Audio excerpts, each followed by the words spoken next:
तो दोस्तों, आज की कहानी का शीर्षक है लालची व्यक्ति। आज की कहानी से हम बहुत कुछ सीख सकते हैं। और शुरू करने से पहले आप इस चैनल पर नए हों तो चैनल को सब्सक्राइब करें। और उम्मीद है आपने चैनल को सब्सक्राइब कर दिया होगा। चलिए शुरू करते हैं। एक गांव में घी के दो व्यापारियों की दुकानें एक दूसरे के बराबर में थीं। एक दिन उनमें से एक ने दूसरे से 500 स्वर्ण मोहरें उधार लेने की सोची और अपना कर्ज बिना किसी परेशानी के चुकाने को कहा।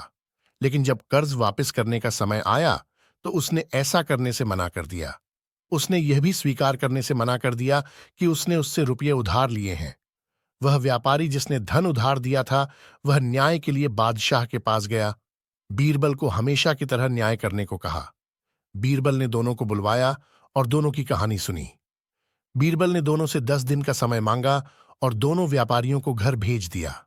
समस्या पर गहन विचार के बाद बीरबल ने तेल के 10 टिन मंगवाए। हर टिन में 10 किलो तेल था और उनमें से 2 में बीरबल ने सोने के सिक्के डाल दिए। तब उसने 10 टिन अलग अलग 10 व्यापारियों को दिए और उनकी कीमत पता करने को कहा।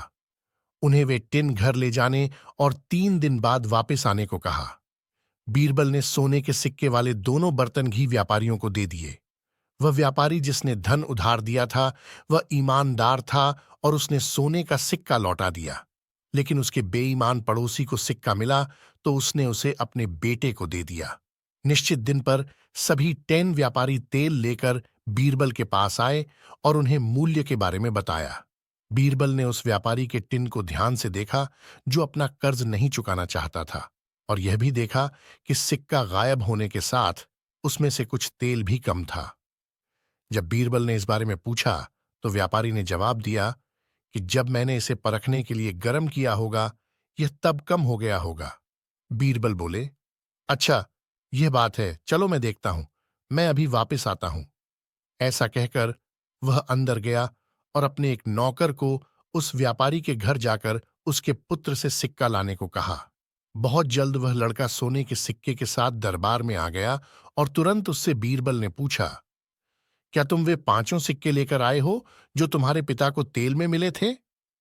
तभी उत्तर आया, मालिक, तेल में केवल एक सिक्का था, 5 नहीं।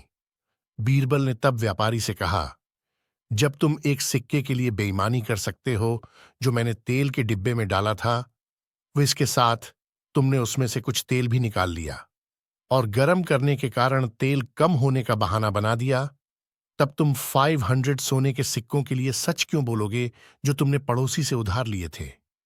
अब तुम्हारे पास कहने को क्या है? अब व्यापारी को बचाव का कोई तरीका नजर नहीं आया तो उसने सभी तेल व्यापारियों के सामने अपनी गलती मान ली। इस कहानी से मिलने वाली शिक्षा, सच कभी भी पर्दे के पीछे नहीं रह सकता। बेईमानी देर सवेर सामने आ ही जाती है। इज्जत एक बार जाने के बाद दोबारा पाना मुश्किल हो जाता है।